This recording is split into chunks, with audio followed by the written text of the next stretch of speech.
Hi guys, welcome to Devi's kitchen channel. So இன்றைக்கி வந்து நம்ம எப்படி ஹாட் சாக்லேட் செய்கிறது தான் பார்க்க போகிறோம். ஸோ நீங்கள் வந்து ஒரு 1 டம்ளர் ஆஃப் மில்க் எடுத்துக்கோங்க. அண்ட் தென் நான் 5 rupees டைரி மில்க் எடுத்திருக்கேன். உங்களுக்கு வேணால் நீங்கள் வந்து 20 rupees டைரி மில்க் எடுத்துக்கலாம். நான் வந்து ஒரு சிங்கிள் பர்சனுக்காக தான் நான் எடுத்திருக்கேன். ஸோ நீங்கள் 20 rupees டைரி மில்க் ஒரு 40 rupees டைரி வாட்டர் வாண்ட் நீங்கள் எடுத்துக்கலாம். ஸோ அதை வந்து நீங்கள் வந்து பீஸாக வந்து பிளேட்டில் உடச்சி போட்டுக்கோங்க. நீங்கள் ஃபுல்லாக வந்து பீஸாக உடச்சி போட்டுட்டு, ஸோ நீங்கள் வந்து நான் இப்போ பிரித்து போடுற மாதிரி நீங்கள் பீஸாக நீங்கள் இப்படி உடச்சி போட்டுக்கோங்க. அண்ட் தென் நீங்கள் கொக்கோ பவுட்ரு வேணால் கொக்கோ பவுட்ரு நீங்கள் வந்து எக்ஸ்ட்ரா டார்க்னஸ்க்காக பண்ணிக்கலாம். அண்ட் இப்போ பாத்திரத்தை எடுத்து நீங்கள் வந்து ஸ்டவ் மேலே வச்சுட்டு நீங்கள் வந்து வேறு ஒரு பாத்திரத்தை அதை எக்ஸ்சேஞ்ச் பண்ணி நீங்கள் வந்து அதை மெல்ட் பண்ணிக்கணும். ஸோ நீங்கள் அந்த சாக்லேட் நல்லா மெல்ட் பண்ணணும். இல்லை நீங்கள் அந்த மில்கில் ஆட் பண்ணும்போது ரொம்ப பால் வந்து அந்த சாக்லேட்ஸில் ஒரு மாதிரி ஆகிடும். அந்த சாக்லேட்ஸ்லாம் மாதிரி பாலே திரிஞ்சு போயிடும் ஒரு மாதிரி. ஸோ அதனால் நீங்கள் நல்லா மெல்ட் பண்ணணும். லிக்விடாக ஆகிற வரைக்கும் மெல்ட் பண்ணணும்.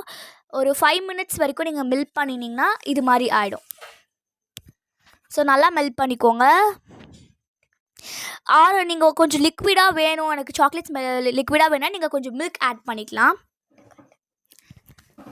இந்த கண்டென்சேஷனுக்கு வரும்போது நீங்கள் வந்து ஸ்டவ் ஆஃப் பண்ணிவிட்டு வச்சுக்கலாம். ஓகே.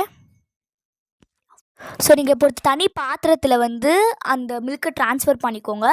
ட்ரான்ஸ்ஃபர் பண்ணிவிட்டு அந்த மில்க்கை நல்லா பாயில் பண்ண விடுங்க. அப்போ தான் வந்து இந்த சாக்லேட் சேர்க்கும் போது நம்மளுக்கு கரெக்டாக அந்த கன்சிஸ்டன்சி வரும். ஸோ நல்லா நீங்கள் அதை அந்த பாலை நல்லா கொதிக்க விடுங்க. ஒரு ஒரு ஒரு 5 minutes கிட்ட நீங்கள் ஒரு கொதிக்க வச்சா போதும்.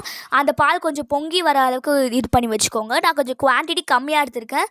உங்களுக்கு நிறைய பால் வேணும், நிறைய சாக்லேட் வேணும்னா நீங்கள் கொஞ்சம் நிறைய குவான்டிட்டிஸ் எடுத்துக்கலாம்.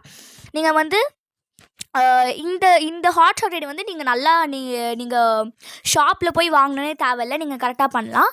இப்போ இந்த சாக்லேட்டை வந்து நீங்கள் அந்த மில்கில் ஃபுல்லாக ட்ரான்ஸ்ஃபர் பண்ணிக்கோங்க. நல்லா கொதிக்க விட்டுட்டு ட்ரான்ஸ்ஃபர் பண்ணிக்கோங்க.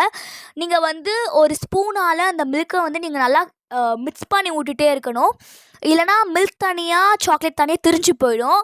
அதுக்கப்புறம் உங்களுக்கு அந்த சாக்லேட் ஃப்ளேவர் வந்து அந்த மில்கில் இறங்காது. ஸோ அதனால் நீங்கள் நல்லா அந்த இது பண்ணிவிட்டு அதுக்கப்புறம் நெக்ஸ்ட் கொக்கோ பவுட்ரு ஆட் பண்ணிக்கோங்க. உங்களுக்கு எவ்வளோ கொக்கோ பவுட்ரு வேணுமோ அவ்வளோ கொக்கோ பவுட்ரு ஆட் பண்ணிக்கோங்க. இது வந்து ஜஸ்ட் ஒரு டார்க்னஸ் அண்ட் கொஞ்சம் நல்லாயிருக்கும். இன்னும் டேஸ்ட் கொஞ்சம் நல்லா சாக்லேட் டேஸ்ட் எடுத்துக்காட்டும். ஸோ அதனால் நீங்கள் நல்லா இது ஆட் பண்ணிக்கிட்டிங்கன்னா நல்லாயிருக்கும். இப்போ நல்லா இன்னும் பாயில் ஆகணும். அவ்வளோதான். இப்போ நம்ம ஹாட் சாக்லேட் வந்து ரெடி ஆகிடுச்சு. ஒரு சிம்பிளான லோ பட்ஜெட்டில் வந்து நம்ம பண்ண ஹாட் சாக்லேட் சூப்பராக இருக்குது. நீங்கள் இந்த வீட்டில் வந்து உங்கள் சில்ட்ரன்ஸுக்கு சூப்பராக வந்து இது நீங்கள் ரெடி பண்ணி தரலாம். சூப்பரான ஹாட் சாக்லேட் ரெடி. ஸோ இந்த வீடியோ பிடிச்சிருந்தா சப்ஸ்கிரைப் பண்ணுங்கள், லைக் பண்ணுங்கள், ஷேர் பண்ணுங்கள், கமெண்ட் பண்ணுங்கள்.